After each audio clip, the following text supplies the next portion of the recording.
जी का अपने चैनल कर्तव्य पथ क्लासेस में फिर से एक बार स्वागत है। आज हम कुल रीजनिंग के 10 क्वेश्चंस हल करेंगे जो आरआरबी, एनटीपीसी, छत्तीसगढ़ पुलिस और अन्य स्टेट गवर्नमेंट और सेंट्रल गवर्नमेंट के परीक्षाओं में पूछे जा चुके हैं। तो चलिए पहले क्वेश्चन की ओर बढ़ते हैं दोस्तों। पहला क्वेश्चन कह रहा है, उस विकल्प का चयन करें जो तीसरी संख्या से ठीक उसी प्रकार संबंधित है जिस प्रकार दूसरी संख्या पहली संख्या से संबंधित है। ठीक है दोस्तों, तो देखिए यहाँ पर देखिए क्या दिया है दोस्तों, 19 दिया है। ठीक है दोस्तों, और यहाँ पर 400। ठीक है दोस्तों, यानी हम 19 को ऐसा क्या करें, ठीक है दोस्तों, आपस में यानी कि 19 को ऐसा हम क्या करें कि हमें क्या प्राप्त हो जाए दोस्तों, 400। अगर यह हमें समझ में आ जाता है तो यहाँ 24 में भी वही लॉजिक लगा करके यहाँ पर क्या आंसर आएगा यह हम खुद ब खुद समझ जाएंगे दोस्तों। ठीक है, तो चलिए 19 को हम ऐसा क्या करें कि हमें 400 प्राप्त हो। ठीक है दोस्तों, तो ये है 19। ठीक है दोस्तों, 19 में अगर हम क्या कर सकते हैं दोस्तों, एक जोड़ सकते हैं। ठीक है दोस्तों, तो हमें कितना प्राप्त हो जाएगा, 20। ठीक है दोस्तों, देखिए बहुत ही आसानी से ऐसे टाइप के प्रश्न लॉजिक से बन जाते हैं। और इसी 20 का मैं वर्ग कर देता हूँ दोस्तों, क्या करता हूँ, वर्ग, तो कितना प्राप्त हो जाएगा दोस्तों, 400। समझ रहे हैं दोस्त, तो ये देखिए 400। ठीक है, तो इस यही लॉजिक, सेम लॉजिक हम 24 में भी लगा कर देखते हैं। ठीक है, ये हमारा 24 है। जैसे कि हम 19 में एक जोड़े थे वैसे यहाँ भी हमें सेम लॉजिक लगाते हुए एक यहाँ भी जोड़ना होगा। तो 24 और एक कितना हो जाएगा, 25। ठीक है, और वहाँ जैसे वर्ग किए थे वैसे ही इस 25 का भी वर्ग करना होगा। तो 25 का वर्ग कितना होता है, 625। ठीक है, और 625 हमें कहाँ पर दिखाई दे रहा है, तो देखिए विकल्प डी में हमारा 625 है। तो हमारा सही आंसर 625 होगा। चलिए अगले प्रश्न की ओर बढ़ते हैं। नंबर प्रश्न कह रहा है, नीचे दी गई आकृति में कुल कितने त्रिकोण हैं। अगर आपको त्रिकोण गिनने में या त्रिभुज गिनने में या वर्ग गिनने में कोई दिक्कत आती है तो आप नीचे कमेंट बॉक्स में मुझे बता सकते हैं। मैं आप लोगों के लिए इससे रिलेटेड एक सेपरेट वीडियो बना दूंगा। फिलहाल इस प्रश्न में हम त्रिकोण की संख्या गिनते हैं। ठीक है दोस्तों, मैं आप लोगों को हमेशा बताया हूँ कि जब भी आपको इस आकार में कोई भी त्रिभुज दिखे, ठीक है दोस्तों, तो इसमें त्रिभुज की संख्या कितनी होती है या त्रिकोण की, टोटल 3 होती है। ठीक है दोस्तों, 3 होती है। ठीक है, एक और ये 2, तो 2 और 1 टोटल 3। ठीक है दोस्तों, फिलहाल अभी यहाँ पर हम गिनते हैं। ठीक है, तो देखिए एक ये बन रहा है, एक त्रिकोण। ठीक है, दूसरा यहाँ पर बन रहा है, तीसरा यहाँ पर बन रहा है, चौथा यहाँ पर बन रहा है दोस्तों। ठीक है, समझ में आ रहा है, त्रिकोण देखिए 3 कोना दिखना चाहिए हमें। ठीक है, उसी अनुसार हम इस कड़ी में आगे बढ़ते हैं तो देखिएगा आगे क्या होता है। ठीक है, बाहर बाहर में देखिए और बन रहा है, ये देखिए। ठीक है, एक अलग से और है यहाँ पर। ठीक है, और ये देखिए इधर भी बाहर में एक, ठीक है, अलग से और है आपके पास। ठीक है दोस्तों, अगर हम इसे आपस में सभी नंबरिंग को जोड़ लेंगे तो हमें त्रिभुज या त्रिकोण की संख्या ज्ञात हो जाएगी। ठीक है, तो कितना है हमारे पास, देखिए 1 प्लस 2 प्लस 3 प्लस 4। ठीक है, और बाहर बाहर देखिए एक एक और है, प्लस 1 प्लस 1, सभी संख्याओं को आपस में जोड़ रहे हैं। तो 2 और 1 3, 3 3 6 4 10 और 11 12, टोटल कितने त्रिभुज की संख्या हुई दोस्तों, हमारे पास 12 है। देखिए ऑप्शन सी में 12 कहाँ पर दिख रहा है, यह हमारा आंसर होगा। चलिए अगले प्रश्न की ओर बढ़ते हैं दोस्तों। प्रश्न नंबर 3 कह रहा है, उस विकल्प का चयन करें जो तीसरे पद से ठीक उसी प्रकार संबंधित है जिस प्रकार दूसरा पद पहले पद से संबंधित है। ठीक है दोस्तों, देखिए क्या कह रहा है, यहाँ दिया है सेब और यहाँ पर दे दिया है फल। ठीक है, सेब और फल। ठीक है, और यहाँ दिया है पालक और यहाँ पर का हमें आंसर ढूंढना है। ठीक है, तो देखिए हम अगर ध्यान से देखें तो सेब क्या है, एक फल है। ठीक है, उसी प्रकार पालक क्या हो सकता है, पालक क्या फूल होगा, नहीं, तो पालक क्या होगा, पालक सब्जी होगा। सब्जी कहाँ पर है, देखिए ऑप्शन डी में है, पालक की सब्जी है ना। तो इस प्रकार इस प्रश्न को हल करते हैं। चलिए अगले प्रश्न की ओर बढ़ते हैं। प्रश्न नंबर 4 कह रहा है, एक औरत का परिचय देते हुए रमन ने कहा, यह मेरे पिता के ससुर की पत्नी है। तो बताइए वह औरत रमन से किस प्रकार संबंधित है। ठीक है दोस्तों, इस प्रकार के ब्लड रिलेशन के प्रश्नों को आरेख से भी बनाया जा सकता है और आप इमेजिन करके भी इन प्रश्नों का आंसर आसानी से ढूंढ सकते हैं। देखिएगा, मैं आपको पहले हल करके इस प्रश्न को बता रहा हूँ। क्या बोल रहा है, ध्यान से सुनिएगा। एक औरत का परिचय देते हुए रमन ने कहा, देखिए इस लाइन को, ठीक है, किसने कहा, रमन ने कहा, एक औरत का परिचय देते हुए। तो आप अभी अपने आप को एक रमन मान लीजिएगा। ठीक है, ये आर है। ठीक है, आर मतलब आप है, मतलब रमन है। ठीक है व्यूअर्स, आप वीडियो देख रहे हैं, अपने आप को रमन मानिएगा। आगे कह रहा है, रमन कह रहा है औरत का परिचय देते हुए, यह मेरे पिता, तो रमन, ठीक है, रमन से के पिता, यानी एक रमन से एक पीढ़ी ऊपर उसके पिता होंगे दोस्तों। ठीक है, और आगे कह रहा है पिता के ससुर। ठीक है, तो रमन के पिता के ससुर, तो एक पीढ़ी रमन के पिता से भी ऊपर जाएगा, तो रमन के पिता का ससुर। ठीक है, समझ रहे हैं दोस्तों, हमसे बड़ा जो रहता है वह एक पीढ़ी ऊपर रहता है, हमसे छोटा रहता है वो एक पीढ़ी नीचे रहता है, और हमसे बराबर रहता है जैसे भाई बहन पति पत्नी, तो वो हमारे बराबर होता है। ठीक है, आगे देखिएगा, आगे कह रहा है ससुर की पत्नी। ठीक है, देखिए यहाँ पर कह रहा है ससुर की पत्नी। ठीक है, तो ये ससुर और पत्नी, मैंने बोला पति पत्नी का रिश्ता बराबर का होता है दोस्तों, तो पत्नी यहाँ पर बराबर में आ जाएगी। ठीक है, ससुर के बराबर में। ठीक है, तो आखिरी में पूछा है वह औरत रमन से किस प्रकार संबंधित है। ठीक है, औरत बोल रहा है कि रमन से किस प्रकार संबंधित है, ये किस प्रकार रमन से संबंधित है दोस्तों। तो देखिए, आपके पिता, मैं बोला था रमन, अपने आप को आप मान के चलिएगा, तो आपके पिता के ससुर यानी आपके नाना जी की पत्नी आपकी क्या लगेगी, सीधी सी बात है, आपकी नानी लगेगी। देखिए ऑप्शन सी में नानी है, ये हमारा ऑप्शन सी सही होगा। चलिए अगले प्रश्न की ओर बढ़ते हैं दोस्तों।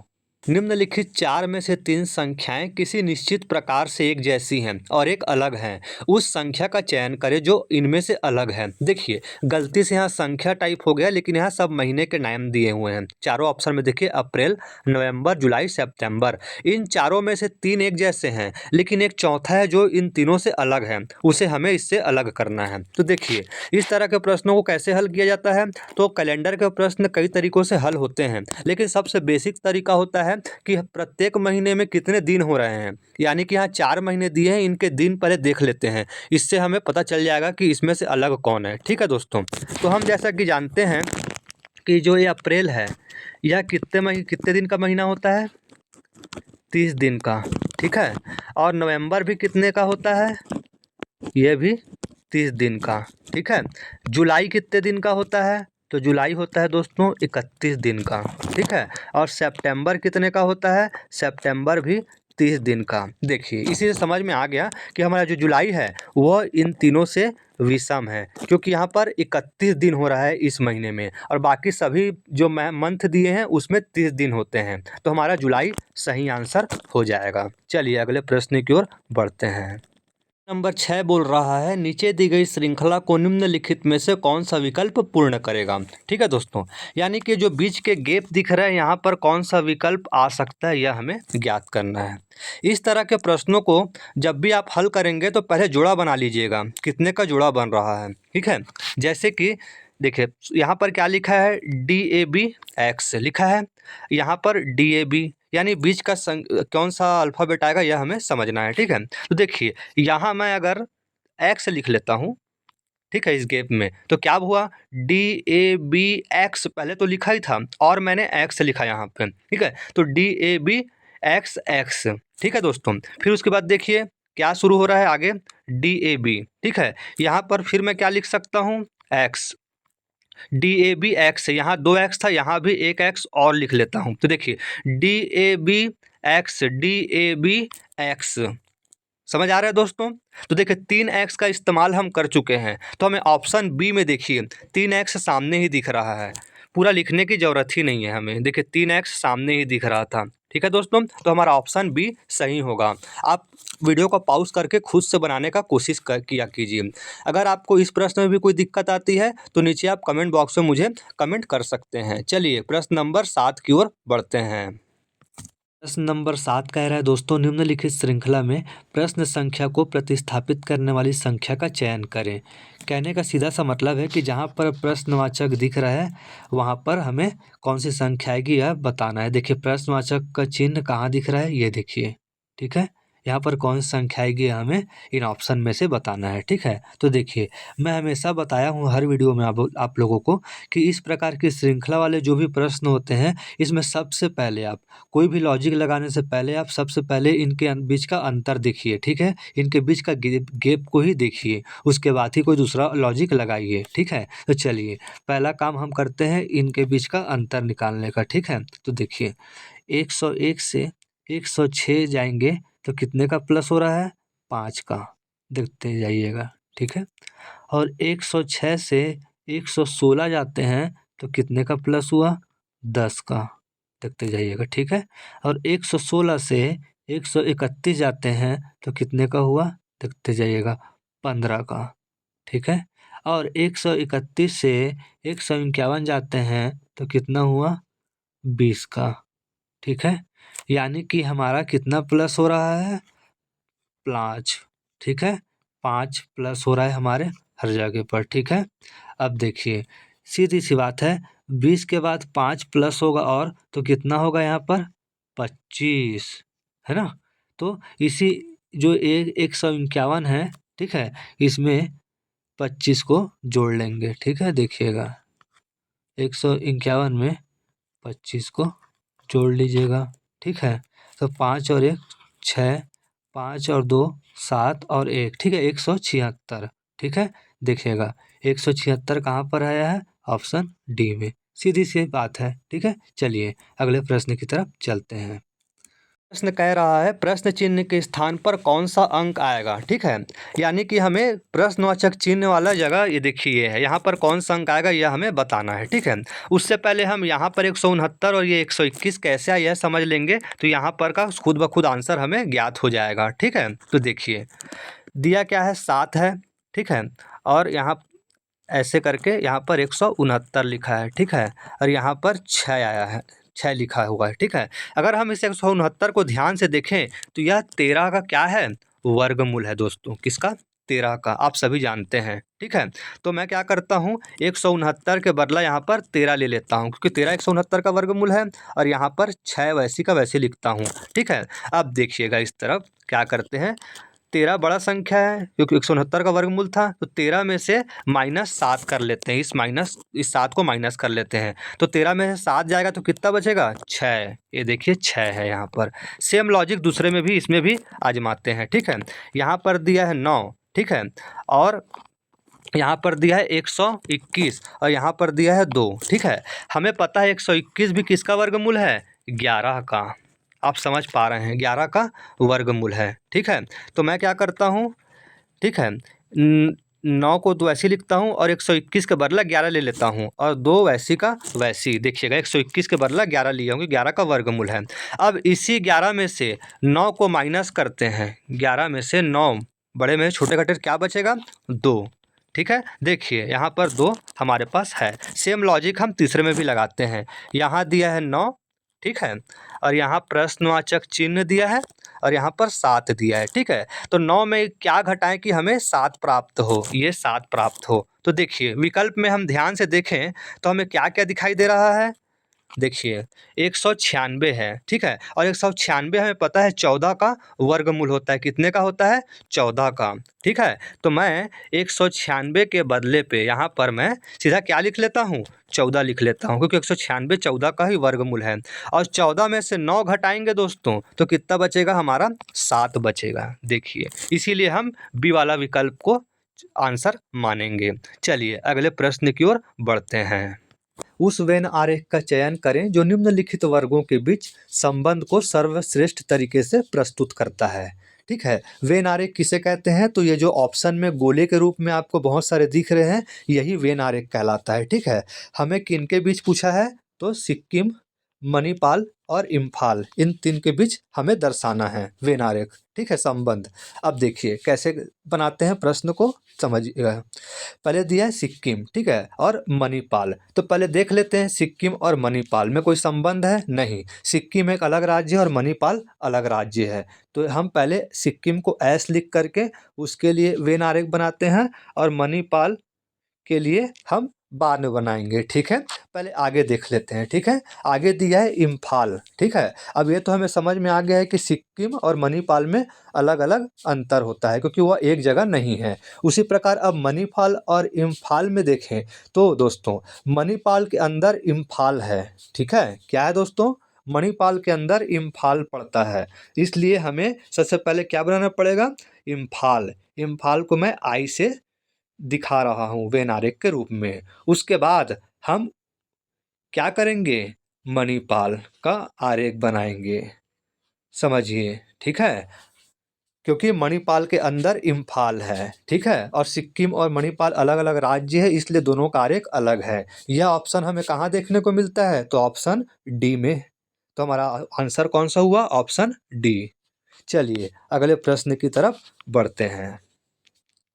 प्रश्न कह रहा है उस विकल्प का चयन करें जो तीसरे पद से ठीक उसी प्रकार संबंधित है जिस प्रकार दूसरा पद पहले पद से संबंधित है।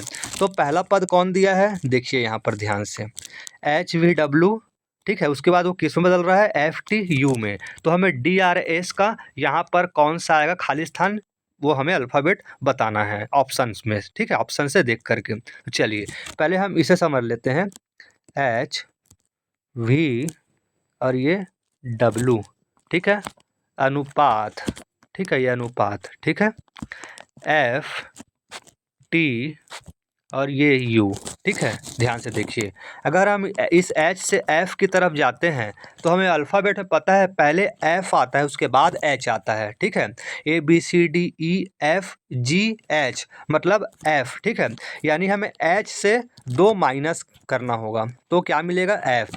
ठीक उसी प्रकार V से अगर T की तरफ जाते हैं, ठीक है, तो यहाँ पर भी TUV मतलब ये भी 2 माइनस हो रहा है, देखते जाइएगा, उनके 2 पीछे का अल्फ़ाबेट है। वैसे W के तरफ जाते हैं तो TUVW, देखिए U है तो UVW, तो यहाँ भी 2 माइनस हो रहा है दोस्तों। अब आप समझ पा रहे हैं कि सभी जगह क्या हो रहा है?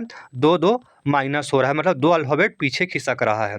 तो यही सेम लॉजिक हमें किस पे लगाना है? D। किस पे लगाना है? D, ठीक है, R और S में, ठीक है। इसका हम कितना जाएंगे? -2, मतलब D से 2 पीछे जाना है, ठीक है। तो क्या मिलता है हमें?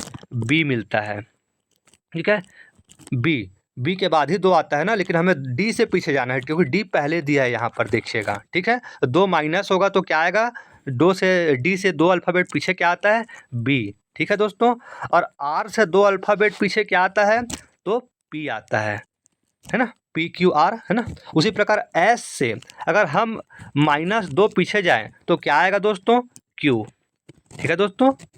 Q के बाद RS, ठीक है। तो देखिए BPQ कौन से ऑप्शन में हमें दिखाई दे रहा है? ऑप्शन सी में। तो हमारा सही आंसर ऑप्शन सी होगा।